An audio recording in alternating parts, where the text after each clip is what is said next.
Well. Evening, everybody, and welcome to the Live Lounge, brought to you by the Block 9 podcast. Yes, you're with myself tonight, Mike the Crazy Pilgrim, and we also have Gavin in with us, Marcus, Andy, and Carl is back as well. So, it's been a bit poor recently, isn't it? A bit depressing, a bit fed up, and we only went and got an away win. Come on, you beauties! After nearly 12 months without an away win, we go to Fratton Park and we win it 2-1. And yes, Hardy was there to make the difference and score the goals. Where did Carl disappear to? He was here as well. There he is. He's back. No, I'm here. Look, I'm very positive. I've been very positive. I'm fighting for this survival still. And that yesterday after Tuesday night's results were absolutely vital. Gavin, a bit of a massive relief, But it's not over yet. Huge relief. We actually got a team that can win away from home, I think. My wife even reminded me when I got off the train late tonight that we were the last team in the whole of the Football League to get an away win. Thanks for that stat, Mrs. Jones. Great performance in a niche kind of style, I suppose. It was a typical Miron performance. Very low block at times, good counter. Massively beneficial to have three forwards that can actually run quick, have power, have pace, and all of them know where the goal is. That was quite a nice, a refreshing change. Midfield I thought was poor again. We were non-existent. Every time we won the ball back, we aimlessly gave it back to the opposition to put a dampener on things. But actually, the fight, the grit, the determination, everything that we've wanted for weeks in away and home performances was there in abundance. So you can't really knock it, can you?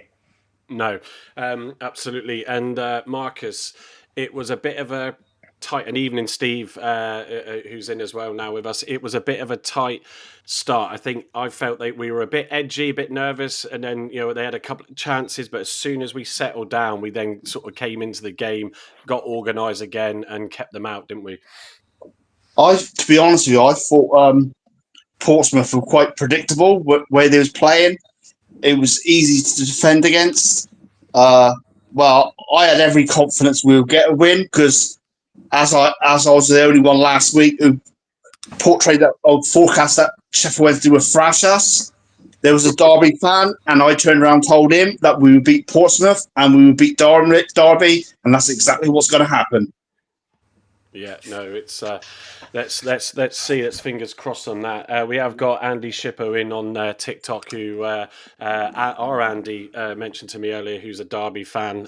So that will be good. Just saying evening to everybody that's on TikTok, and also everybody that's joined us tonight. Get your comments in as well, so we can read those out. Yeah, I mean, Andy, sort of a lot of tough emotions recently, which can get to you mentally if you're not careful. But, it just, what a lift. And that Saturday game, like Marcus was saying, that Saturday game is, massive, isn't it?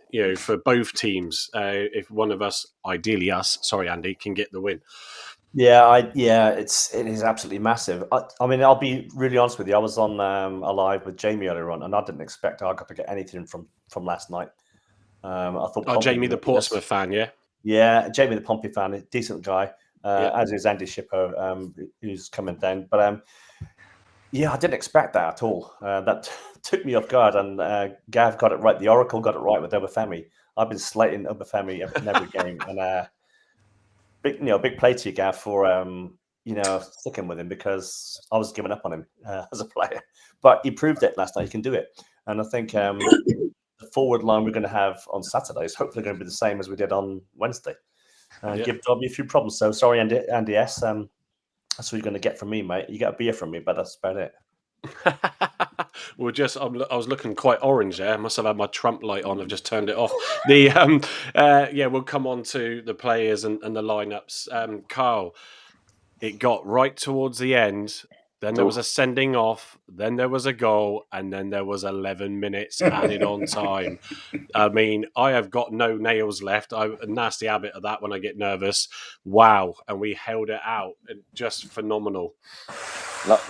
Like I said in our group chat, I had a horrible feeling it was going to be a 2-2 again in the final minutes. Like Hardy said in his press match Yeah, got that chat, clip that of he it. thought that he was that, oh God, it's going to happen again, and he had to let some of the bench know about the history regarding the fixture, about these 2-2s and late equalisers and things. I thought when the 11 minutes went up, I thought, oh God, because they were right on top of us in the last kind of 15 minutes, and when the 11 went up, I thought, yeah, they're going to nick it. But when we held strong, defended like a heart, like everybody was defending with their bodies on the line, and Katic was immense.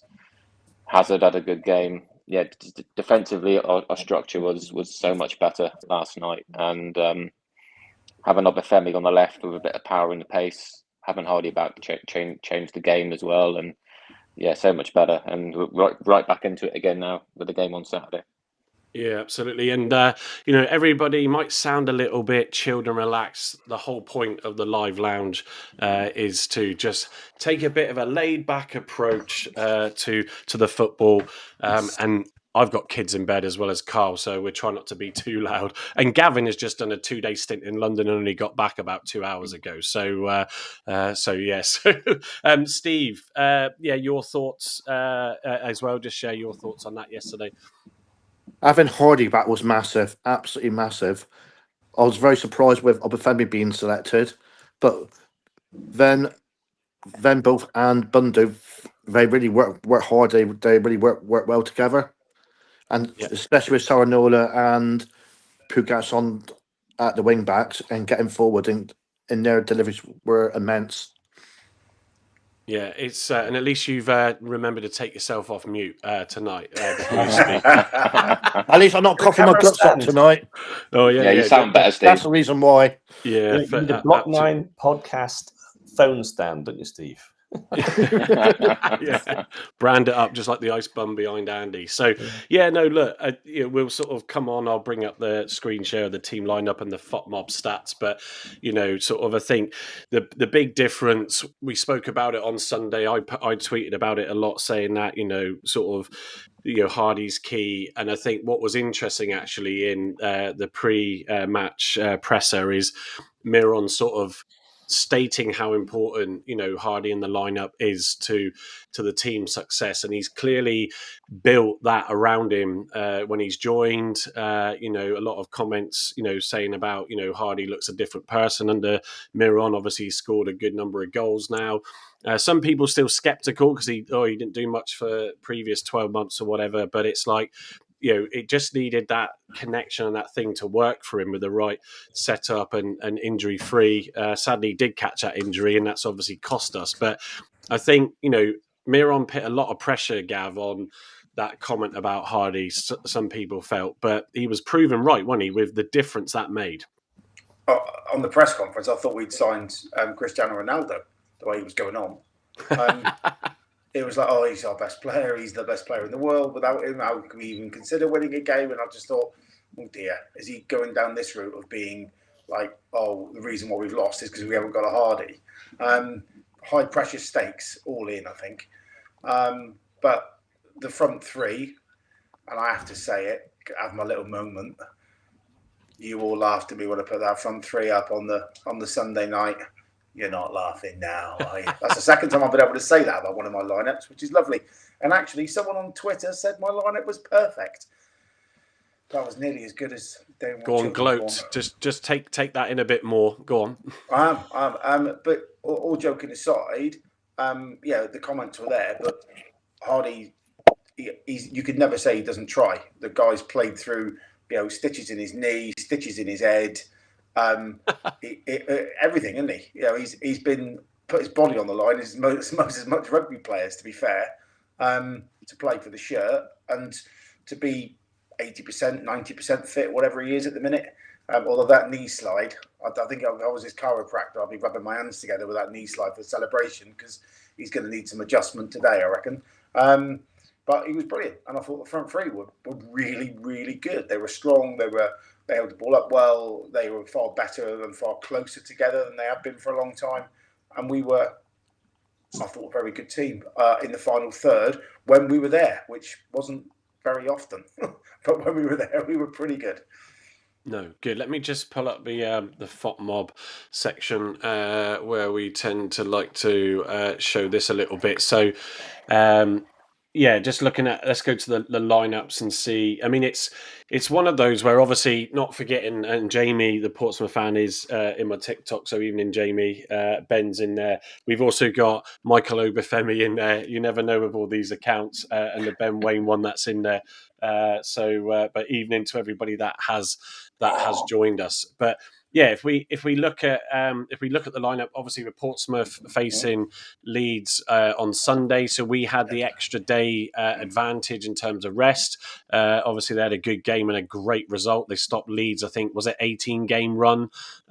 So phenomenal, really. And we all were a bit nervous, definitely going into this at that point. And yeah, Andy, if I come to you again, I actually didn't feel too bad. My gut instinct felt good that day. I posted about the fact that I felt good with it. Obviously, proven to be right. I did put a 2-0 bet on. Bet responsibly if you do. I had 50p left in my account, and thanks to Sorinola and them scoring, I lost my small winnings. But that's how confident I felt in the game. Going into it, but yeah, it's just looking at the lineup. Hardy there with a star man as expected. Hazard not with a great score, but he did pull off a couple of very important saves in that game. So standouts for you, Andy, in that match. I was just going to say, you took the words out of my mouth. Hazard, he made 2 point-blank saves early on in the game in the first half, and Pompey could have walked away with it really, but he made 2 really good point-blank saves.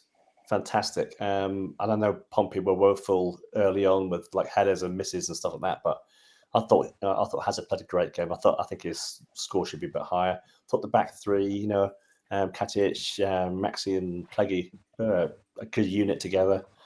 Pukash, the ball from Pukash, all the way through the team. They seemed to play as a team, and Gav, I'll say it again. Obafemi surprised me. He come in, did a job. Fair play to the guy. I hope he gets another chance on Saturday to prove what he can do. And I know he can do it because I've seen him do it before. And I think having the right players around him in Bundu and Hardy as well, the ball across, the ball from Pukash to Obafemi, and then the ball across the box is what Sheffield Wednesday did to us on Saturday. Putting that ball in that position where just had to tap it in. But yeah, great stuff. That if they continue to play that way, that should be the front three for the rest of the season. I hope so. Yeah. I hope so because they deserve it. I just hope we can keep Hardy fit because we get an unfit Hardy again out of the side for a long spell again. We're going to struggle. But with him and that front three as they are now, Bundu, Obafemi and Hardy, I think we've got a really potent attack. Well, I think, Andy, what was interesting is the sort of Hardy alluded to, I believe, or someone did in the press conference. I haven't watched it all, even though it is all on YouTube now.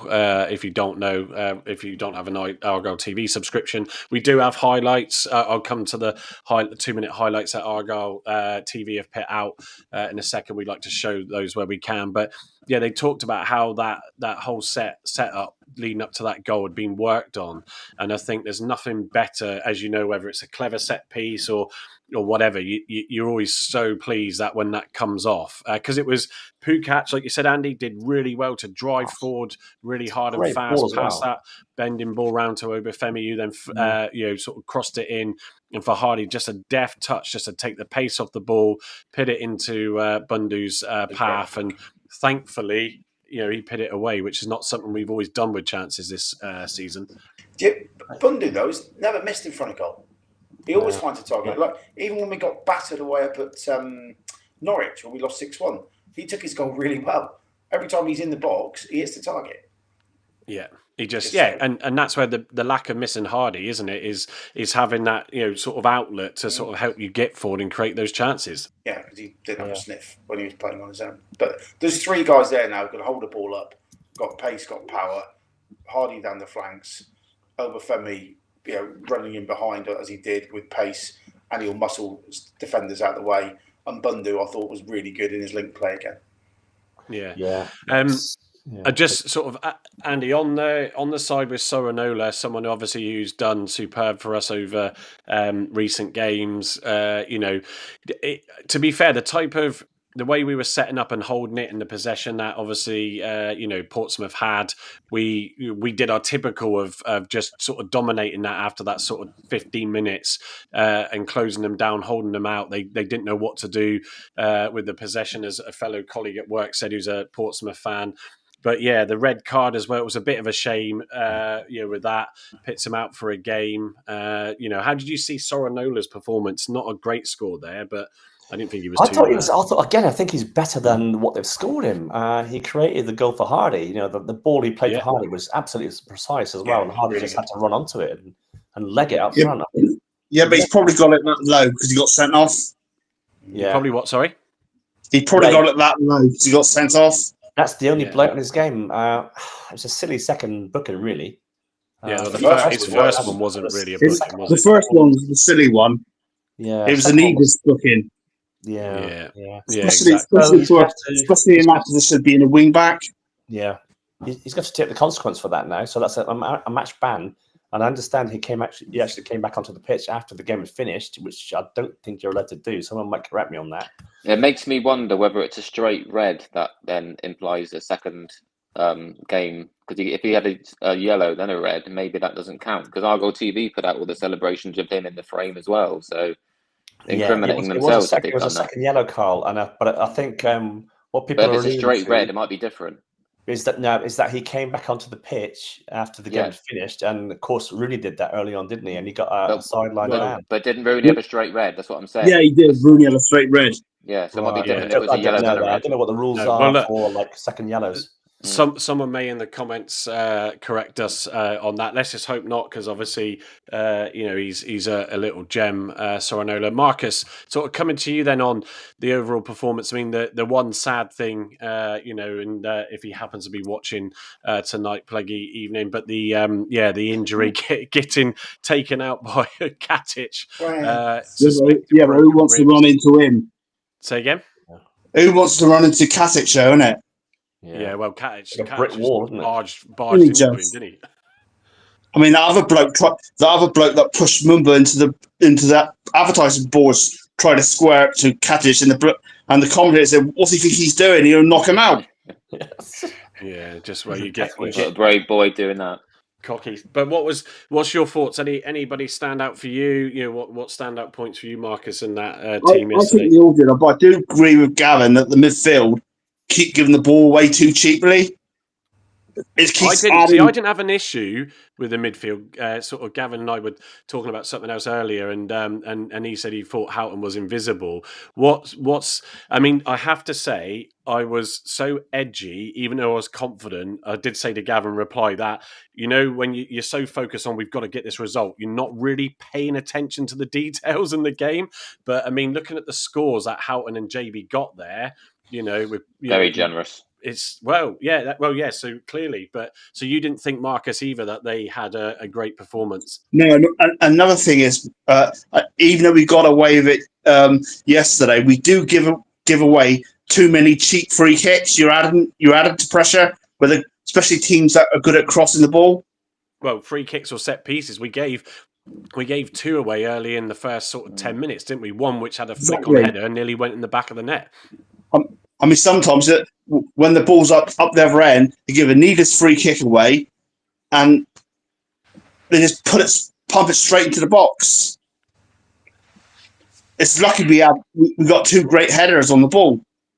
Well, I think that's the other difference as well that Katic and Maxi have brought to the team, isn't it? Is that strength and height, in the defence at those set pieces where we've always sort of struggled, and that's clear that's had a big impact. Andy Shippo actually on TikTok has just said, "I'll bring my tissues on Saturday for you, Marcus."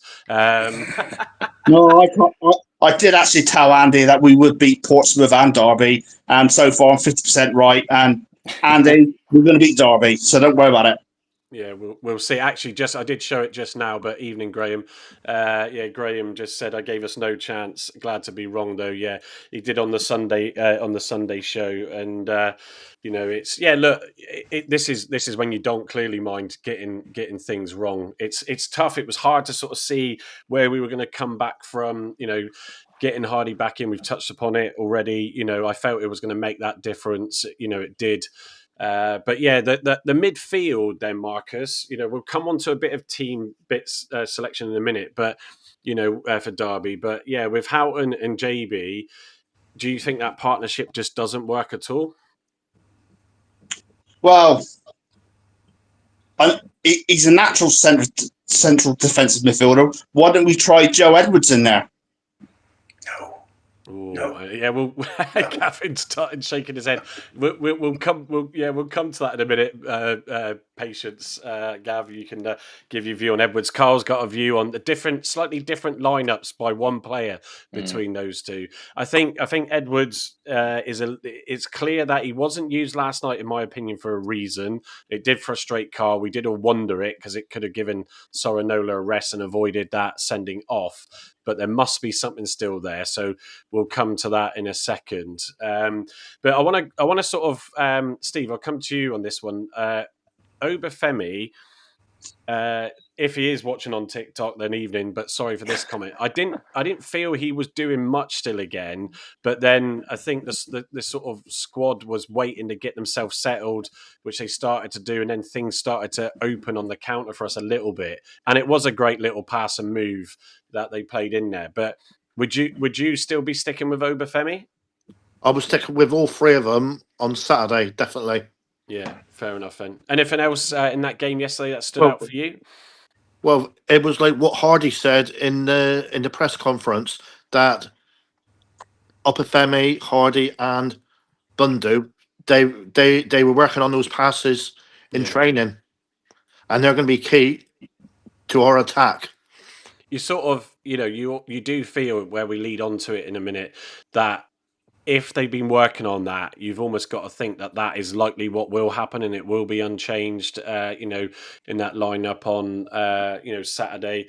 Going forward, I think absolutely. Carl, anything else for you to add? In terms of that last night and that lineup. Yeah, like Gav said, or like you talked about it last night about Houghton being anonymous. I thought. And both of them in the first half, especially, they were quite quiet and giving the cheap balls away, not getting in Portsmouth faces. But they did improve second half. They looked a lot more solid.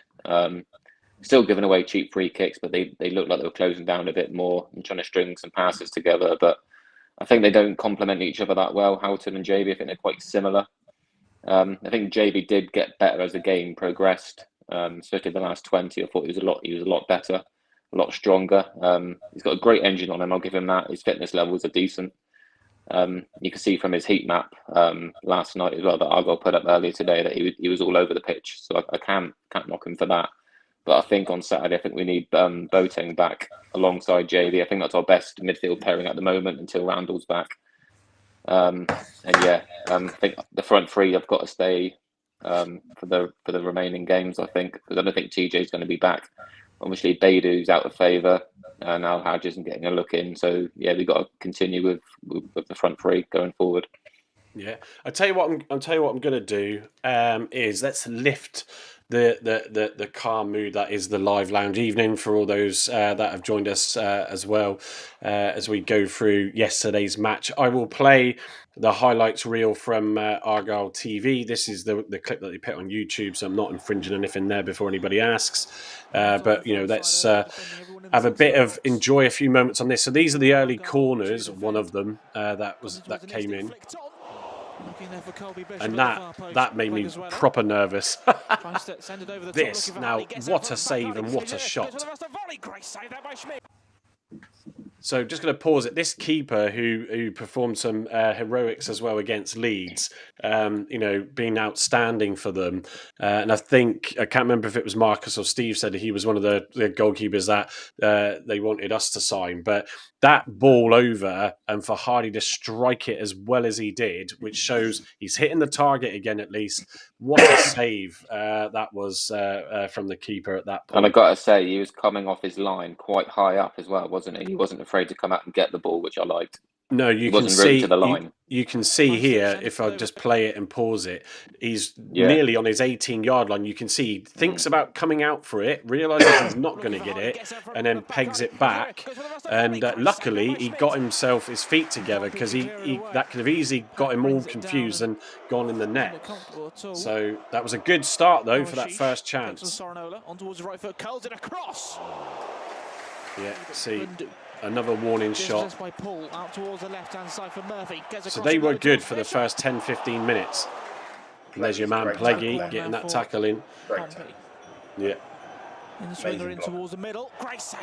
That's a save. That's the first one. Turns away as Puhach. Huge. Here it is. Here's the goal. So great run and drive from Puhach. Brilliant ball through. Great movement by Obafemi. Lovely flick. And how's that? Get in! The perfect transition goal that was. Yeah. When I was watching for my 2-hour marathon in the week, some of Cercle Bruges 2023, there were lots of patterns of play like that. I think I said it to the boys in the group. They had a really good 9, a really good 10, and a really good deep running aggressive 8. And there were loads of patterns in play when they were scoring goals of AUK. So clearly that's a signature of what Adin and Miron have been playing historically. Yeah, again, there, Mike, where you paused at how high the keeper is, even outside his own box. Yeah.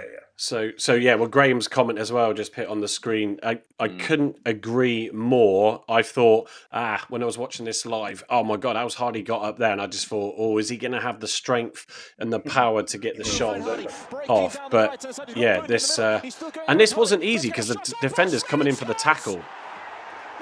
And it's possible that the defender cutting across might have just confused the keeper's eye line a little bit, but what a finish. It was almost identical to his goal 4 years ago. Oh, right, okay. Yeah, it was. Yeah, same goal, same position. Yeah, nice. Yeah. I thought Portsmouth were quite wasteful last night. And there was also that Bundu lob. Yeah. You thought they were what? Sorry, Andy, I'll just pause. They were quite wasteful last night with their chances. They had several chances like that where they headed wide or shot over the bar, and it's like we got off lightly. I think this is what we're seeing though with this setup for Miron, and exactly what he's said that it would do, or you expected it to do when we did a preview when we signed him, and that is by high pressing and nibbling at these players and not giving them time on the ball, where Portsmouth effectively do a similar thing at home usually anyway. So you're going at them with the same sort of style, but manage to slightly do it better after those first 10, 15 minutes. And it frustrates the opposition, so they're going to try and rush things. They're going to try and do things that they wouldn't normally do because they would normally have more time, and it's shutting the players out. With Portsmouth, though, that the manager said at the end, he said they're not used to having so much possession because they had 80%. Maybe that fooled them a bit. Well, that's what my colleague in work I'd mentioned earlier said, that they just didn't know what to do with it. Yeah, that's what I was thinking, because they've never had that so much possession. There was no end product. Yeah, exactly. So I'll just play the rest of this. We know what's obviously coming here. What a finish this strike is, though. Hazard almost got to it. Almost. But how it got through that crowd of players. Have we what? Sorry? Someone's echoing. Yeah, I don't know who that is. Process of elimination. If I mute someone, let me try. Can we still? No, it's not. It's not Gavin. Let's play the guessing game. Well, Andy, you just came in. So let me try you. Nope. Oh, where's? Is it you, Marcus? Yeah. Lovely boy. Oh, Marcus, we're getting an echo from you, Marcus. Yes, Marcus. Gallet, that's what you get for Android. Marcus, will you please leave the building and come back in? Come back in. You are the weakest link. Goodbye. Prove yourself. Oh God, gotta love it. If it's not Steve talking for 10 minutes while I'm mute, it's Marcus now suddenly getting an echo. So look, the whole possession thing. If I pull the stats back up actually on the screen here, Let's go to that. Yeah, I mean, I think that is the highest possession that an opposition team has had against us, Gavin, isn't it? I think on that one. It'll be skewed by the last 15, Well, there you go. 18 First minutes half when of we had a it. red card. Second half. There you go. Pompey's got the best home record since November. It's second to Leeds. Oh, right. Okay. Impressive. Yeah, and the only other team to beat the only other team to beat Pompey on their ground who's had less possession is Millwall. Okay, yeah. Well, there we go, Steve, with all the statistics or useful facts, I should say, not statistics. But just even into Dave Evans' massive win. We must win on Saturday. We will. And he's getting some Muslicisms in there, isn't he? And we will do this also. We will. Sorry, go on, Gavin. He's just do getting your some impression Mirons again. in there also. We will do this. It's a sign of life, Mike. It's a sign of life. Ken Selman of the Argyle USA camp. Have we heard if Soronola has to sit out for an extra game due to celebrating on the field after the red card? Also, any injury update on Pleggy? No, other than he was going for a scan today, suspected broken ribs. Just to actually, it's a good time to put the plug in. We've been speaking to Ken a lot on X recently. He forms the sort of Argyle USA side, lives in Detroit over there.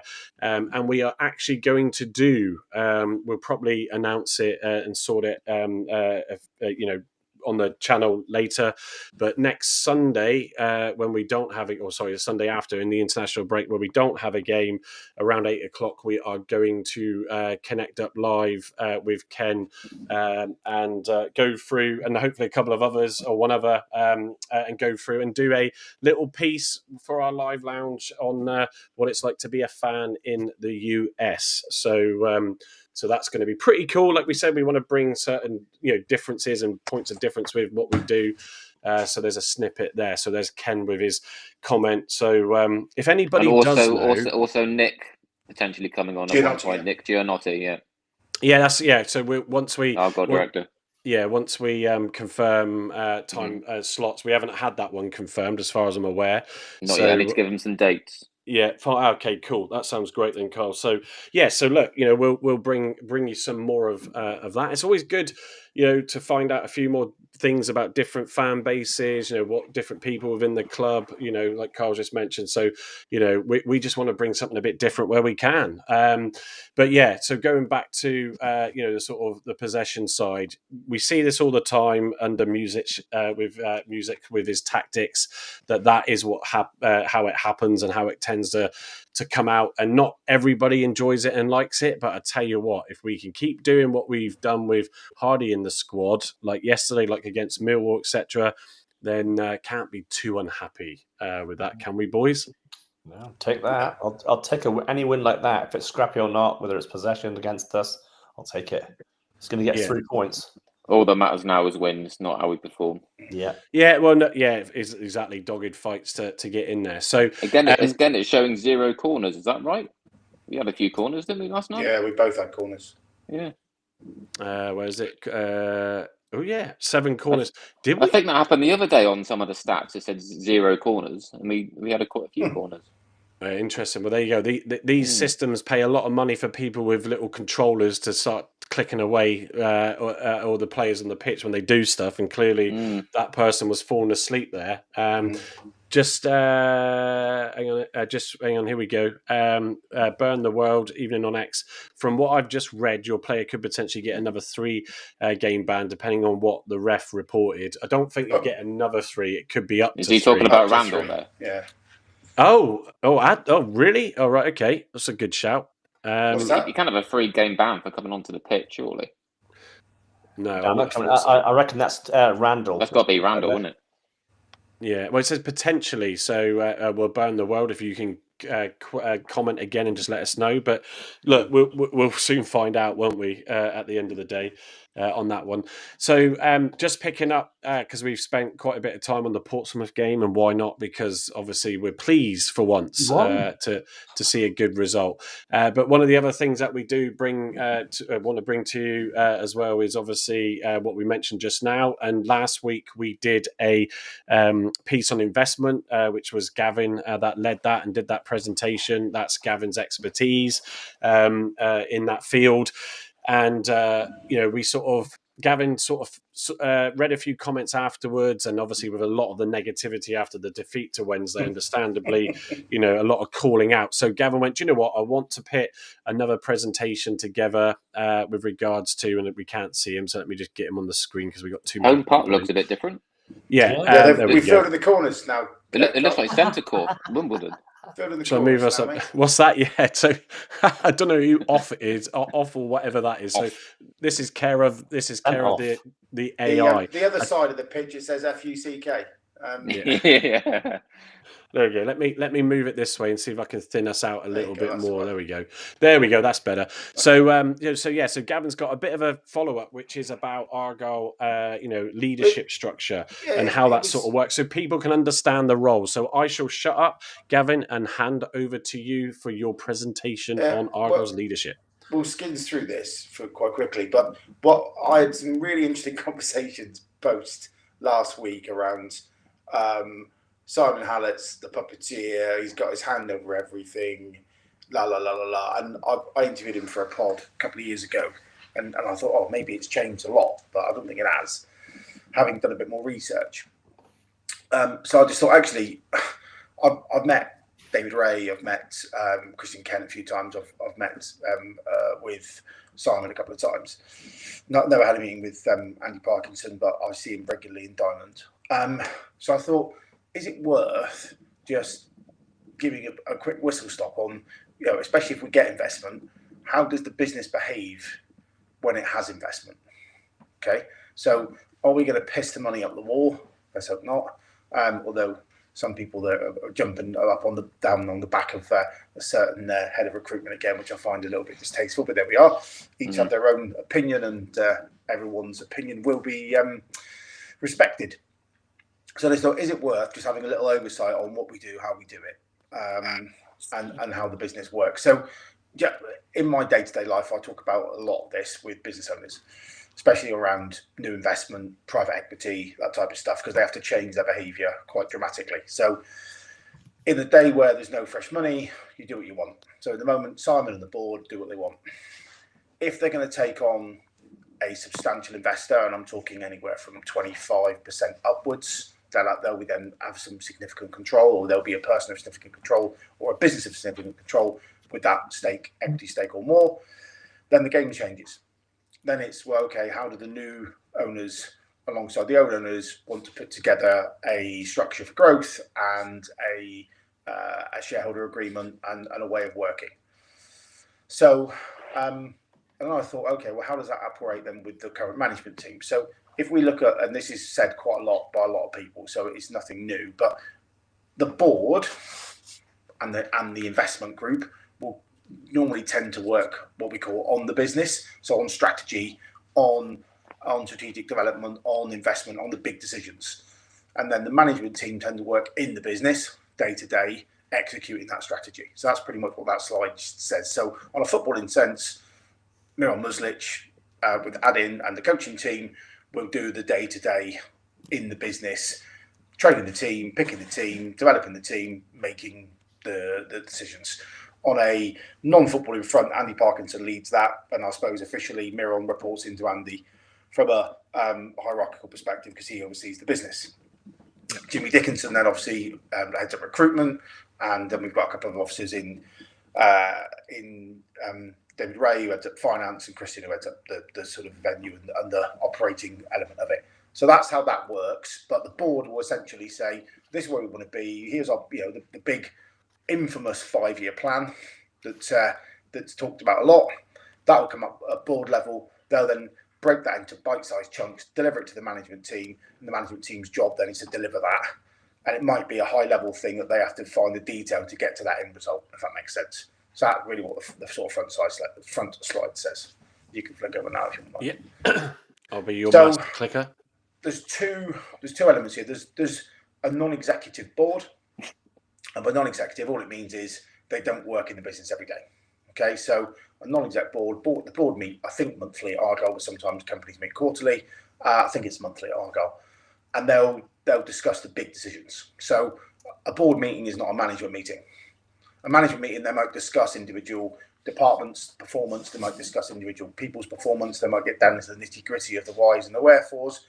At board level, normally they're discussing the big decisions, and the board will be challenging the management team on the output that's come out of the playing squad. So league position, points per game, and the non-playing squad, the hospitality, the gate receipts, all that good stuff. So that's how that kind of works. The responsibility of delivering that is with the management team. The accountability of it is with the board. That's why most fans sit and sing "sack the board," because the management team have tried to deliver something that was probably unachievable, and the board are accountable on delivering that, if that makes sense. That then leads to a communication structure between the board and the management team, and then the management team should then speak to the customers, which are us, the fans. Okay, and then the internal customers, which are people within the business who don't get to sort at these levels. So the players, the admin staff, the grounds people, and all that sort of stuff. So that's how that works, if that makes sense to everybody. Yeah. On you go. Oh, hang on. So accountability versus responsibility. I had a really interesting chat with someone on Twitter around. I think he said something along the lines of, "Oh, Simon is having daily teams with Andrew and pulling the strings," which I found surprising. But as the conversation went on, I was kind of tease out what he was sort of meaning by that. He was like, "Yeah, but Simon's accountable, isn't he?" And I was like, yeah, that's the word that you need to really understand accountability. So yes, Simon, who owns the club and is the chairman, is accountable for all big decisions. Okay, along with the board, the non-exec board. Andrew Parkinson wears a management hat and a board hat, but he'll be quite a junior member of the board, even the CEO, because he hasn't got any skin in the game. He hasn't got any shares, right? Although I don't think he's got any shares. If he has, they're very, very minute. So that brings then accountability versus responsibility. So execution is done by the management team, as I've just said. Responsibility is from the management team to implement the plan and the strategy. The strategic framework is then normally a mixture of the two, between an idea or an aspiration from the ownership, the board, down to the management team, and then between them they have that 5-year plan, and they, as I said earlier, chomp it up into bite-sized pieces and then deliver it. But the accountability, so if Jimmy doesn't sign the right players, Simon's the one who gets shit on Twitter, right? So one's responsible, Jimmy, one's accountable, Simon or Andy, yeah, or the director of football, yeah, and that goes across the board. So it's that, having them listened to a couple of podcasts on the train over the last few days of Simon, he bears that responsibility greatly because he's a fan, and I think it keeps him up at night when he doesn't make right decisions, or he takes a kick in from some of the fan base on some of the accountability. So he wears that honour, that badge of accountability, I think, at the front of his chest daily. Probably even more so than Hard and Lovner, which is his day-to-day business, which gives him far less headaches, I would imagine, than this one. Because he hasn't got someone on Twitter going, "Oh, you invested in this and it's a shit show and you're a knob," and everything else that he's had in the past from some of our delightful fan base. So that's kind of a accountability for responsibility sort of matrix and structure. So that really shows how the business goes top down and then bottom up. Yeah. You can flip on. So the organisational chart and key roles. This I think is quite interesting because it will just show you who's responsible, I suppose, for what. So he's executive chairman, but he acts in a non-exec capacity because he doesn't get involved in the day-to-day. So he oversees all the club strategy. He's the majority shareholder and owner, and the buck kind of stops for him on that accountability framework. He will hire and fire certainly some of the key individuals, the CEO and the head coach. He'll be heavily involved in those two pieces of work, as we've already seen, and he will then create a board of directors around him with various skill sets. So someone will have an HR role, someone will have a finance role, someone will have a fan engagement role. In the old days, we had someone involved in football, all that good stuff. So he'll have a rich tapestry of directors around him to challenge him, to challenge the exec, and to challenge the management team on their decision making. Yeah. Okay, on a day-to-day basis. So that's what the non-exec directors do. They'll all have their own portfolio, if you like, and they'll probably spend a bit of time with the head of those portfolios, and they'll dive a bit deeper, and they'll ask a series of probing questions, and they'll become what I call in business a critical friend. So the arm around the shoulder, but it'll be, you're not here for an easy ride, and I'm going to ask you on various points, why did you make that decision when we could have done this? Yeah. On a day-to-day perspective. CEO Andy sort of pulls it all together. Andy is he left Liverpool to come here as COO, which is Chief Operating Officer. So his operational know-how, whereabouts, expertise is first class. Where I don't think he's as strong is he isn't that charismatic leader of businesses. Like, for example, Richard Branson, when he was CEO of business, he's that face of the business. He's the culture, the cash, the whole sort of speak to the audience, speak to the fan base on a regular basis, and do regular chats. He writes really, really well in the programme. But of all the people that buy the programme, I don't know how many people read Andy's bit. I normally do in hospitality every week, but not everyone does. And he does pretty well, actually, when he's at the fan forums. But he's not a natural, I don't think, people leader. He's more of a strategic, sort of behind the enemy line, or in the bunker behind enemy lines, sort of pulling the strings and operating a club, which actually has gone 6x of its revenue since he's been in post. So he's done a great job on that. I think, Gavin, just on that point, actually, in terms of the type of character and persona that you need sometimes as a CEO in that actual fans forum, actually, he did come across a little bit defensive, didn't he? He did. And I mean, Carl and Andy were there, Marcus, I think, but watching it live, we touched upon it briefly afterwards, but it's after that event. We didn't do a big piece on the forum, actually, over our shows, in fairness, but he sort of elongated answers and then got a little bit defensive, certainly when it was... He doesn't give straight answers for me. He kind of beats around the bush quite a lot. It's what Chris Dawson would call a politician. Just give me a yes or no. Stop beating around the bush. He's a very good corporate speaker, so he will give a very corporate answer. He's not blunt. He's not direct at all. He's a good small p politician. You're right. And I don't think if you did a SWOT analysis of Andy Parkinson, his weaknesses would probably be people management. I think he'd probably tell you that. Where his strengths would be operational delivery, financial structuring, strategy implementation, and all that good stuff. So you're never going to have someone who's perfect. Certainly on the wages we pay. If he was brilliant, he'd be up being touted by Man City and being sacked for £4 million compensation a few months later, like the guy from Newcastle was. But we are what we are. But I think he's done a pretty good job. He probably needs someone around him who's got a bit more of sort of a Miran Muslic people skills and communication skills sort of piece day to day, I think, to complete the package. But I don't think we can afford a COO anyway, so that kind of knocks that at the door. But that's what Andrew does. He sort of pulls it all together. Obviously, Miran, everyone knows what Miran does. He's the head coach. He's there to get us in the state, keep in the league and win as many games as you can. Jimmy D, who we've talked to many about on this time, obviously, is player recruitment. He'll scout, he'll do the data with his team, and he'll put players towards the management team and therefore the board in terms of whether they fit our style or not. And I think even he will say he's had varying degrees of success over the last 24, 36 months, had some absolute gems.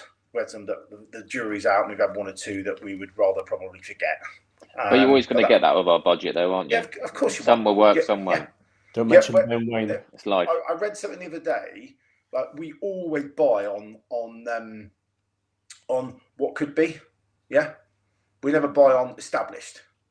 It's always potential. We're buying someone's potential, but with our level, with our budget, correct. What else can we do? You either buy journeymen that are on the way down the other side. No disrespect, Andre Gray, the hips of an 18-year-old Alsatian, but all the skill in the world. Again, or you're buying someone young, new, Ballymumba, that guy who forgot to turn up to work, I've forgotten his name, and others who are untried, untested, that need development. Yeah, our model is that we're buying potential. We're hoping that Miron, Adin, the team can polish those rough diamonds and sell them for a big chunk of change in the future. And we went through that on the investment model last time. We're building this nursery, aren't we, at Folkestone Park, opposite my house, to try and get that diamond mine, that nursery of plants, whatever you want to call it. So that's obviously that. We've got a director of football, or a sporting director, I think is what it's going to be called, to be a bit more European, which is vacant. And that kind of bridges between, and I think this is really missing at the moment, that bridges between what Miron's doing and what the board want. And it'll probably be a bit like, we're all old enough to remember this, 888 subtitles. What the fuck do the board mean when they say this? Oh, right, it's that. Oh, the players mean. So it'll be that bridge between the Jimmy, the Adin, the Miron heading it up, what they want to achieve on the pitch, and translating that into a commercial sense in the boardroom that a board can buy into or not, and vice versa. When a board says we want this, he can break it down into football language and make them understand it. So I think that's a really important role at the minute, and it's the jam in the sandwich that we don't have. I think, and I think on that, Gavin, it's we did mention it briefly last week, but there's no major rush right now in terms of when if you're looking to reappoint for this role, you want to make sure it's right. We don't want to rush. We don't want to panic. We know we're in a dogfight, but there's not much. You can't bring in any more players. You're not going to get lucky. And if someone's on a free, they clearly are not good enough, as though someone will have them. So spend the time, think about it, plan it out, speak to your team, speak to Miron, work out the right person that's going to fit, because we know at Stoke that said person that does that role up there has been an absolute nightmare everywhere he's gone. So we can't change anything now, can we? Yeah, I think now, like we're getting towards the end of term, aren't we? The disco and the crisp and the biscuits are nearly out on the desk. Yeah. So I'm mufti daying it all day, every day. We're getting towards the end of term. There is very, very little point now in rushing that appointment. What you need to do now is dust ourselves down come whatever the last day of the season is, then have a series of strategic away days to say what is now we know where we are, League One or the Champ. What is our strategic objectives over the next 3 years? We've just done 1 year through this 5-year plan. Have we hit our straps or haven't we? The director of football is going to be key in those strategic away day sessions, in my opinion. They're the ones that are going to be setting the tone of, okay, well, if you want to do that, we've got to spend more money on this. Or, what is the balance when we talked last week around short-term investment, long-term investment? Those that are watching now that didn't see last week, probably go back and watch it and then you'll understand what we mean. The balance between, investing in the playing squad, investing in infrastructure that can produce recurring revenue, recurring cash to invest in that playing squad year on year on year. That's where the director of football, I think, will add will earn his salary essentially to help the board decide where that money's spent and what the balance is day to day at the moment between short-term and long-term investment. Yeah. So that's their job in a nutshell. The way I see it, I'm no football expert, but as a business sort of advisor, that's the way I'd look at it. And then you've got two guys who have got head of in their roles. They're not directors, and I don't think they're on Companies House as statutory directors anyway. You've got David Ray, who's head of finance, who will put together all the financial reporting, all the management information for each board meeting, will write the budget each year with each stakeholder, and will manage the cash on a day-to-day basis with the team. And then you've got head of venue, which is Christian, who again has also been in the club some time, who will oversee everything from contractors, upkeep of the retail stock, the grounds people, overseeing the hospitality, overseeing the retail, overseeing the events in the summer, and anything that's sort of related to the venue that isn't football related, essentially. So that's kind of the makeup of the management team. What's that? Sorry? Free ice buns. And free ice. He's probably integral in the ice bun game. Integral. Free ice buns for the under fives. In fact, I think if I see Christian on Saturday, I'm going to ask him. I'm going to say on the pod, Christian, we want to know who was responsible for ice bun game. They got biscuits elsewhere though. Yeah, I know. yeah, exactly. All these weak, woke sides that hand out free gifts Oh. get hammered at home. That's the way it works. Interesting slide this, I thought, for just people that don't sit on boards, really. And I take it around because everyone does, but they obviously don't. And there's probably, a good degree of board directors at Argo on a Saturday, but there's also a lot of people that don't sit on board. So I thought it'd be quite interesting to see how that works. So when these strategic away days happen, what tends to happen is there'll be a series of targets that will be agreed by the board. Okay, it'll be the league table, ideal league table position, the amount of points we want to acquire in the season from a football side, how many youth players we're going to bring through the academy, whether they're going to get first team minutes, all that good stuff. Revenue targets, so how much we're going to take on the gate, retail, hospitality, match day food, blah blah blah. What our gross profits are going to be based on the retail and F&B, and that whether we're going to set ourselves a target for net player transfer expenditure for the year. So this year we've done pretty well. We've sold Michael Cooper, we've sold Lewis Gibson, Whittaker, Gibson, and a few others, and we've probably got a net surplus at the minute, right? So that would have been something that at the beginning of the year would have been talked about as a target. So that's a target, and then you go, well, how do you measure those targets on a weekly and monthly basis where you put key performance indicators in play? So on a footballing side, it might be points per game average. And we've heard Neil Dusnip talk about that figure a lot in the past as his role as director of football. So he has a points per game average, which I'm sure at board, he will be delivering a presentation to the rest of the board that says our points per game average is 1.2. We're at 0.8 this month. We're behind target. Here are the reasons why, mitigating factors, injury, blah, blah, blah, blah, blah.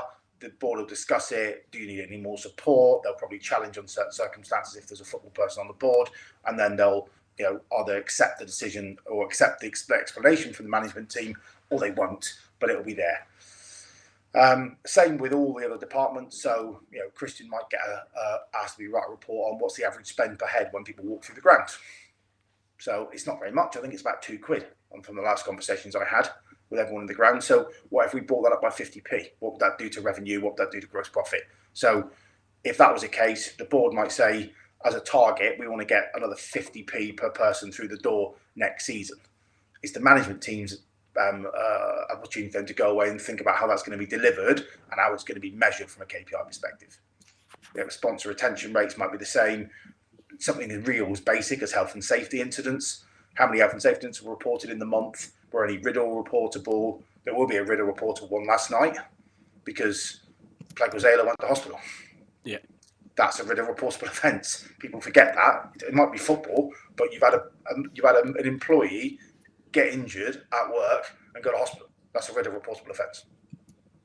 Right? So there'll be people in the ground and that'll be measured and that'll be talked about. Net zero, I know Christian's done a lot on that in terms of harvesting rainwater and putting loads more solar panels around the place and blah, blah, blah, blah, blah. So, yeah, that's kind of how it works. All those elements then are put into what's called a board pack. So David Ray will put a finance report together saying this month's budget was X, we delivered Y on sales, GP and net profit or net loss.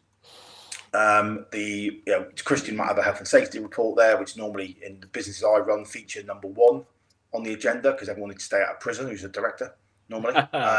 Yep. So that kind of focuses minds.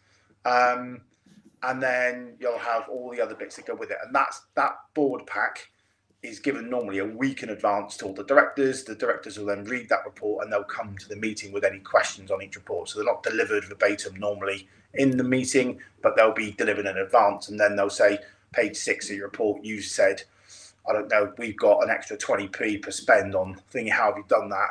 Oh, we put an offer on to come in early bird, pre-game, and we've done this and this. How did it work? Right, can you do more of that? That's the kind of conversations that will go on. Yeah. Which keeps the management team on their toes, make sure that the board are informed about what's going on and when it's going on and how it's working. And it will formulate then how the business behaves on a day-to-day basis, which I think is where Andy Parkinson earns most of his bread, by delivering those numbers and making sure that the people behave to hit the KPIs, and also make sure that the board I've got a fair understanding of how those KPIs are focusing the behaviour on what our output is, essentially our league position, our P&L, that type of stuff. Does that make sense? Yeah, absolutely. Yeah. Okay, good. I mean, That's that. yeah. Oh wow, that's a lot of text. Yeah, I know it is, but I won't go through it. But essentially, what I thought was, what does it cost to sack a manager in the Championship? Yeah. The answer is between £1 and £3 million, and potentially up to 0.23 of a point per game. So if you, I basically did a bit of desktop research and reached out to a few people I know who've managed football clubs in the past, and they've said there's not many manager banks, but then if you keep the revolving door going, teams like Stoke, teams like Watford, you end up in a series of what we've got at the minute, which is a patchwork quote of a squad who have been asked to play in 4 or 5 different ways over the last 2 or 3 years, and the net result is with hiring a new person. Yeah, so compensation to other clubs, recruitment fees, which of course many people use recruiters, and all the affiliated costs with that and the wider coaching team. That costs about between £1 and £3 million per change in average in the Championship. That's a scary stat, isn't it? So if you think, we're all sitting there banging our fists as supporters going, oh, Jesus Christ, we need more money to be spent on player wages and on targets for transfers and all that good jazz. If we're changing our manager every 6 months, we could be taking nearly £6 million a year away from that target by paying for their salary. I mean, I think, isn't Ian Foster, I think he's being paid, isn't he, to the end of March? Yeah, correct. Right? So every month we've been paying his salary in full. And we're actually, Gavin, on that note as well, we got Rooney decided to sort of walk away from his requirement of being paid as well, didn't he? So it's all this is where I think this is an interesting piece, because it's not just as simple, and this is why I go back to people saying, well, if it was your money, you wouldn't just do this. It's difficult. That's why when you make a challenge, and Simon might be more hesitant, and you want to change it tomorrow, it's like, there's a lot of factors to consider here, and you'll get to the point at which, like it did with Rooney, like it did with Foster, where, do you know what, we've got to change something, because yes, it is going to adversely affect other areas now. Yeah, look, for me, listening to Simon, we're not a sacking club, are we? No. However, the facts are the facts. We've had 4 managers in 2 years. Yeah. Right, they're the facts. And we've had, luckily we've got someone like Nance knocking around who can slip the old company pair of slippers on and lead the boys into charge for a small period of time. And everyone would literally sort of, worship the ground he walks in. That's brilliant. And he's been the constant. But, surely you want to be giving your managers at least 18 months, 2 years, don't you, to embed themselves? 3 transfer windows? Yeah, and you think as well, Gavin, that the Foster change and the Miron change all came, obviously, in those January spells. So a difficult time. Rooney had obviously a full pre-season and all that sort of stuff. So it doesn't make the situation easier, which is what I commented on someone the other day. It's just like the guy's coming at a tough time. Give him a break, because he's actually done incredibly well, and he is still handling the situation that's been given to him. I think that the problem is the whole world now is got to be instant gratification. You can look at a video on TikTok now, and if it doesn't appeal to you in a second and a half, you're flicking onto the next one. I've seen my kids do it every day on their iPads. It is instant. I want it now. I want it now. I want it now. The world has changed so quickly. You lose 4 or 5 games on the bounce, people are calling people's heads. It's absolutely. It actually makes you wonder, how long Stoke will hold on to Mark Robbins. Because they've lost a few games, haven't they? So I think they've had now, I don't know how many managers in how many years, but I think they've been averaging about every 6 months a change of management. And they don't do things on the cheap, as we know, Andy. They like to fly people down on helicopters, take them away, and then pay £1 million compensation per club, right? Which is great, but that's £2 million a year they're paying if they're doing that basis, right? Plus recruitment costs. Plus, manager dips, plus.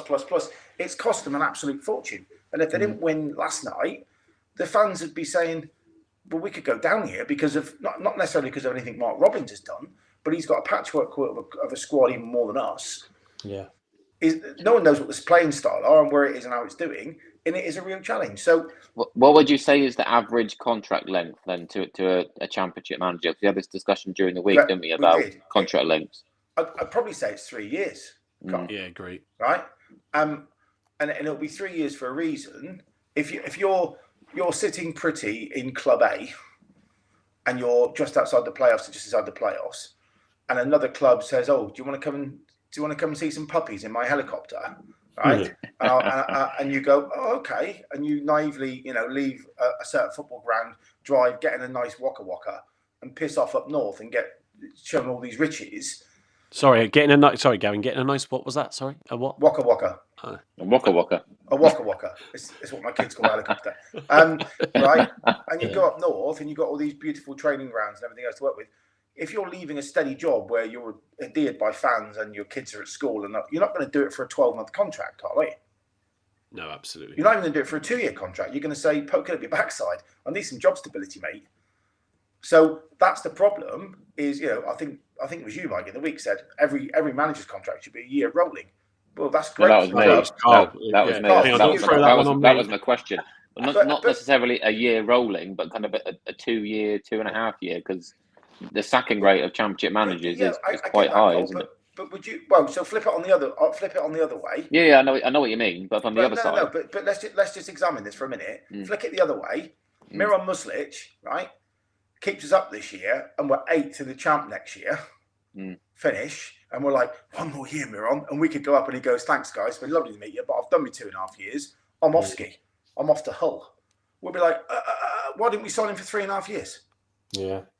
Right, yeah, and then just even actually giving it a bit of context as well from a typical business. Like, so a footballer, you're looking for someone that has got the skill to help you drive your business forward. So that's no different, say, in a normal business. If I take a retail business like I work for, and we then look for someone to come in and that can lead an area and drive it forward. Typically, if you're coming into a chief role or certainly a senior management role, director role, you're going to be given at least a 6-month notice period, because the business doesn't want you going at the drop of the hat. But generally, as a person with a sort of a skill set, you want to also do the same as a football manager or a player and give yourself some stability. Yes, you get relocation and all this sort of stuff, but you also want it to really work out. Yeah. And that's why then people get put on gardening leave if for the rest of the term if you don't want them in the business, and they sit around doing nothing anti-compete for 6 months. It's a big risk, because even if you're a player and you've been offered, for instance, Freddie Asako has been given a 7-year contract or something like that. So if he doesn't play for the club and all of a sudden he's not getting recognised, he's going to be staying at club stagnant for 7 years under contract. Well, you look at the Chelsea situation where you've got a squad of 20-odd players that are training on their own. Have all signed 3 or 4 5-year deals because they want to amortise their assets over a long period. And unless their agent slams on the door and says, "Rip the contract up, please," or "We want to be sold," they're training with someone else, or they're training on them by themselves as their own little mini club that doesn't play anybody for 3 years. Yeah, it's crazy. I think there's on Xhaka, and I'm conscious of not stretching this out because we've done well. Gavin's done well, and we've got to do the preview to Derby. But if you look at the Xhaka contract, and I know a couple of you in the chat in the group sort of question, why isn't he then using these youth? And then obviously he says that the youth are important. You don't go giving a long-term contract to a youth player like that unless you absolutely plan to utilize that asset. So that did he sign a 7-year? Did I miss that? I didn't think it was 7. I thought it was 4. No, I wouldn't have. It was ridiculous. It's a 4-year contract. It was a ridiculous length, wasn't it? But he was signed by Rooney. He was given the contract by Rooney. Now, got a different manager in there now who might not think he's going to be part of his plans. So the player's stuck in limbo, isn't he? But don't forget, though, the whole with Folkestone Park and that, the whole ethos of the business and the strategy is to develop the youth, and he's still sort of part of that. So he does fall into that, sort of strategy that they're working on. No, it does. But I thought that was just as a closing slide. It's a really interesting. This is what happens when you change your manager, and there's how much it costs. You can flip that. That's his exec summary. So that's where I think when fans call people's heads, I get it, but not when it's this early, not when they've just signed a 3.5-year deal, and not when it's going to cost us A, points, up to 0.23 of a point a game, and B, up to 1 to 3 million quid to get rid and then replace again, and all the upheaval that goes with it. So sometimes you just got to view the game, I think I said this on the tweet last week, more than the 1 to 10 game period. You've got to view it over 6, 12, 18 months. I know it's hard because everyone wants to win now, but you know, the world's not perfect, is it? And we're Argyle fans. No, absolutely. So, yeah, look, on that note, Gavin, thank you again for that after getting back late from 2 days in London and, you know, sort of taking everybody through that. Everybody that's stuck with us on that bit, you know, this is late at night, you know, there's quite a few of us on here that have probably had busy weeks at work. I know I'm one of them as well, you know, so to actually sit there and listen to that, you know, and hopefully it gives you a great bit of insight. It is very easy to be very ignorant at times. You know, Gavin gets to work with some great businesses. You know, I work for one and at a high level as well, and it's a great insight and understanding how, you know, big companies can work. And like Chris, you know, himself, the buck stops with Mr. Dawson, but he's not there every day of the week getting involved. So you know, we've got to look after his you know, baby, as he calls it, and absolutely it is, and he trusts us to do that. But Gavin, if anybody has a business and wants some advice, then GJC Advisory, that is Gavin, get in touch. This is not a paid for sponsorship, but I'm definitely going to give that out. We'll pay you later on, Mike. Yeah, that's it. The prawn sandwiches, as you say, Andy. For those that have found that dry and dull, apologies. Sometimes I have to listen to myself talk too. So, you know, the audience has grown, and thank you everybody that stayed with us. Graham did pick this up a little bit earlier.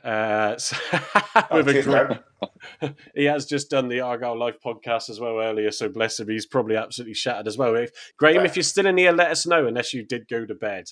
I'm expecting to see a toffee Chris to come out the lampshade in a minute.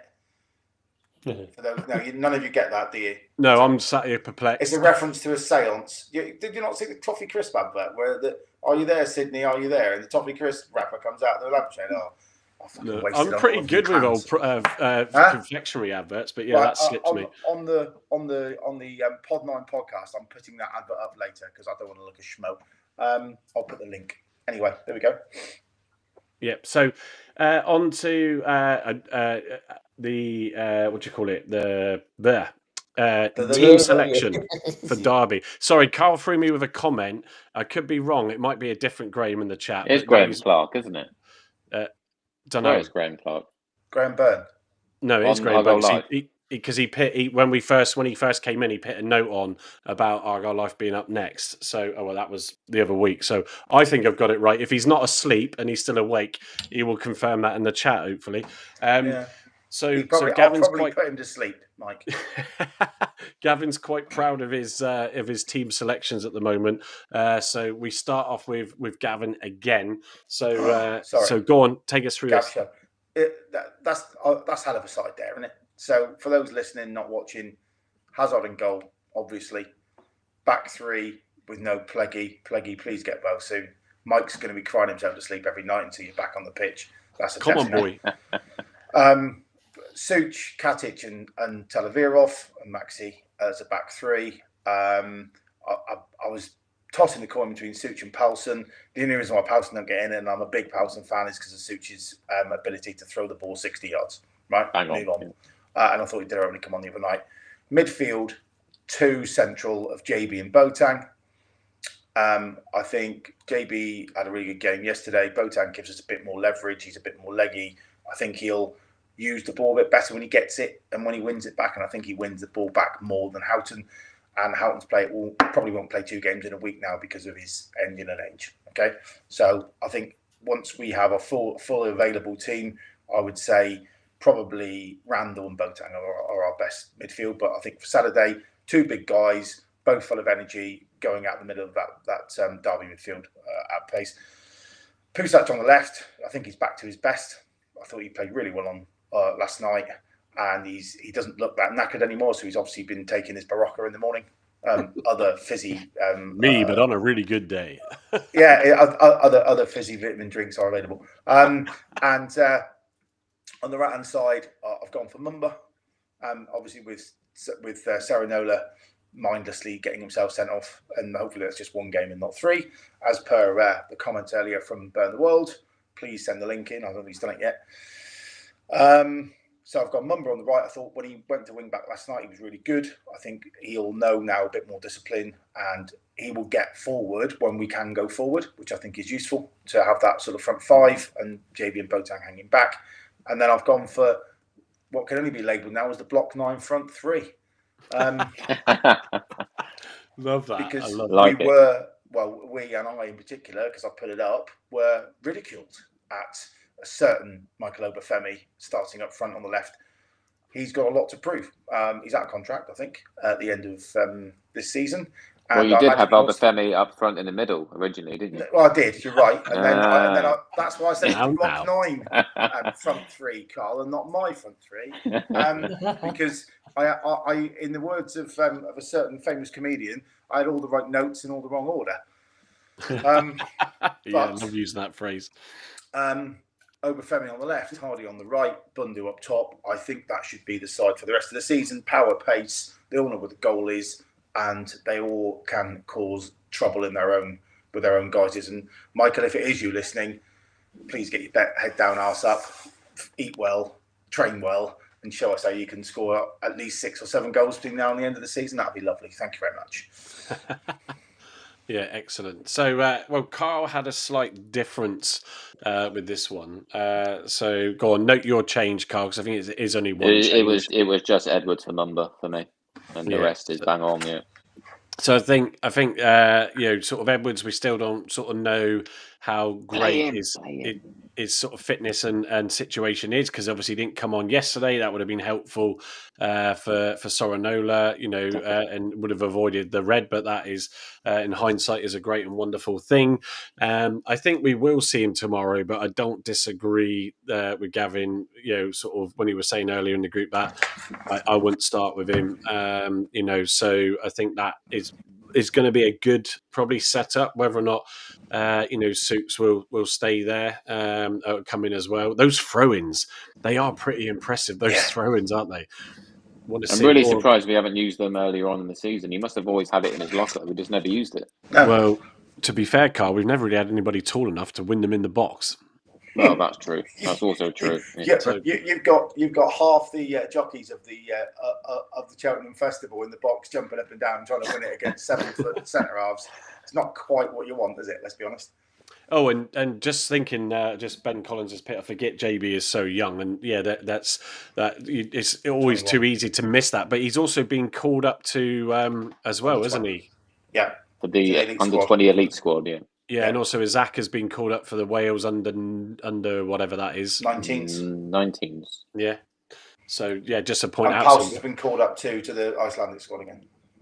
Yeah. So So look, just fair play to it. I just wanted to shout that out to all of those that are in their international duties. We obviously mentioned Maxi and Katic previously. So well done to all of those. That's good. Obviously. And Connor Hazard for Northern Ireland as well. Yeah, will he get a start? I hope so. He's in great form. I hope so. Yeah. Yeah, deserves it, doesn't he? Any sort of comments on that lineup, Andy? I'm inclined to sort of lean towards the Mumba selection, because we all know that Mumba's got a mistake in him, isn't he?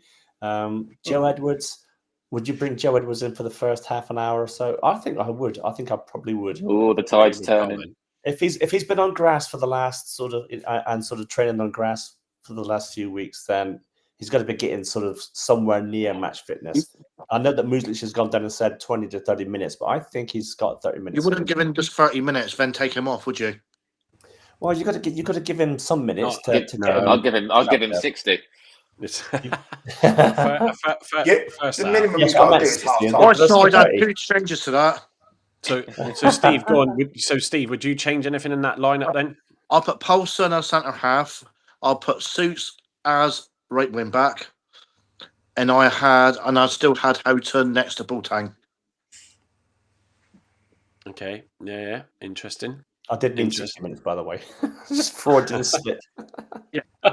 On his last press conference, he said that Muslic said he would get between I think it's 15. No, I think it's up to 25 minutes. 25 to 30 minutes. Yeah, It's not long Yeah, enough. that's why I think. Well, look at what happened with Tijani, because obviously he was coming on for 15 minutes, 10, 15 minutes, about 3 or 4 times. Then he went up to 25 minutes, didn't he?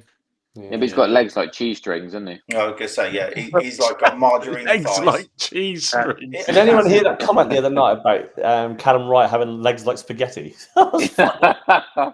Spindle legs.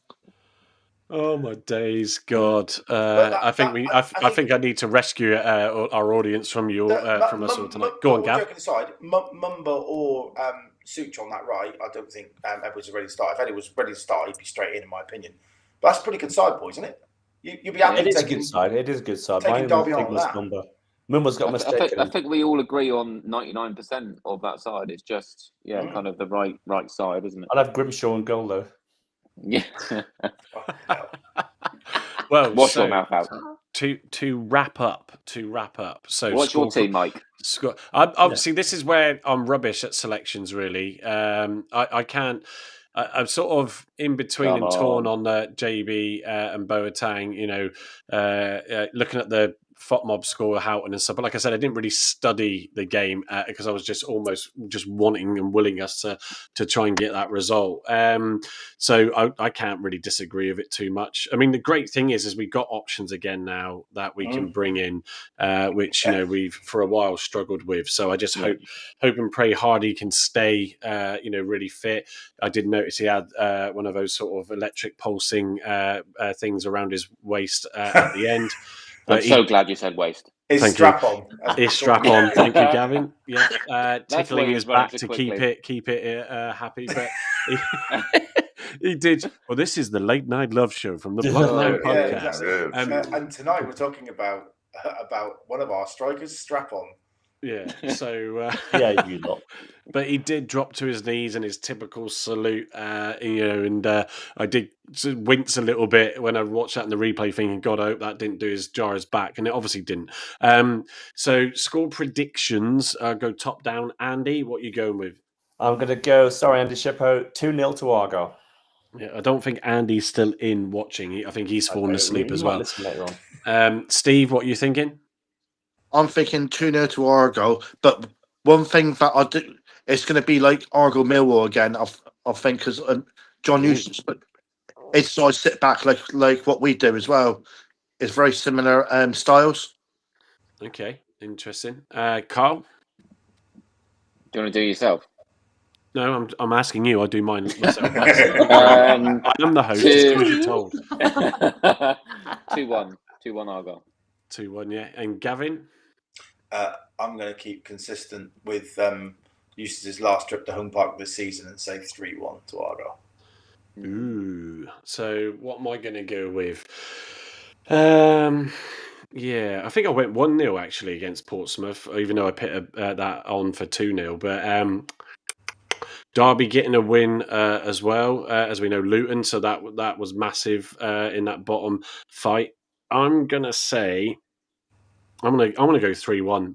Actually, no, I'm gonna go 3-0.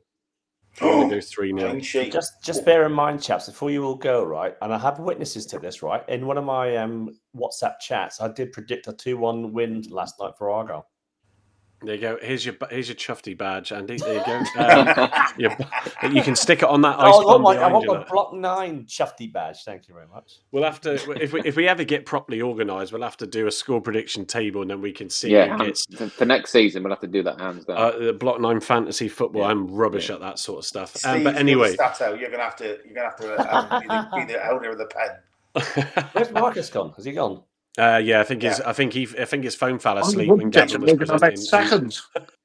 As soon as I said I used the words KPIs, Marcus just drifted off to Noddy Land. He was gone. Yeah, is he up the pole again? So look, lovely boy. Thank you everybody that's joined us tonight and stuck with us, which a lot of you have, which is really appreciated.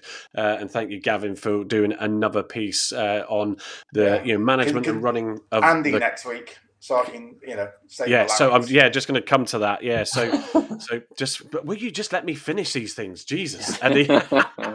So yes, so thank you, Gavin. And like I said, if you need any business advisory, get in touch. He is an absolute pain in the backside. No, he's great. So next Thursday, obviously we got the international break, so we'll be on Sunday, obviously after the Derby game, to review that and touch wood. And then next Thursday, Andy, who is a counsellor, is going to give a presentation on the psychological effects, on players, and we'll probably lead that with fans as well, because we've all gone through such an up and down journey over these last 2 seasons. Say again, Andy. It's a roller coaster. Yeah, exactly. So, so it's another exciting, thrilling one for you next Thursday. To come and watch. Like we said, this is a bit of a more relaxed show and a relaxed approach. But so thank you everybody for joining us. I do have something else to look forward to this weekend, and I know there's not many people that are, but I'm a massive Formula One fan. Me too. Nice one, Steve. So I'm a massive Williams F1 fan, and I'm really positive for the season. So it gives me another welcome distraction. But I hope that not only do Williams do well at this first race, but Argyle give us the 3 points, so it ends the weekend on a massive high. But yeah, other than that, everybody, thanks for joining us. You can follow us on YouTube, X, etc. So just search for the @Block9 podcast. So those that are watching on YouTube, thank you for joining in X and also within the TikToks. It's great to have you. And look, enjoy the rest of your evening because it is late. Thank you, Andy, Steve, Carl, and Gavin. Marcus, when you wake up, thank you for coming in earlier. On that note, let's go and get those 3 points. We are still in this fight. Evening, everybody. Take care, everyone.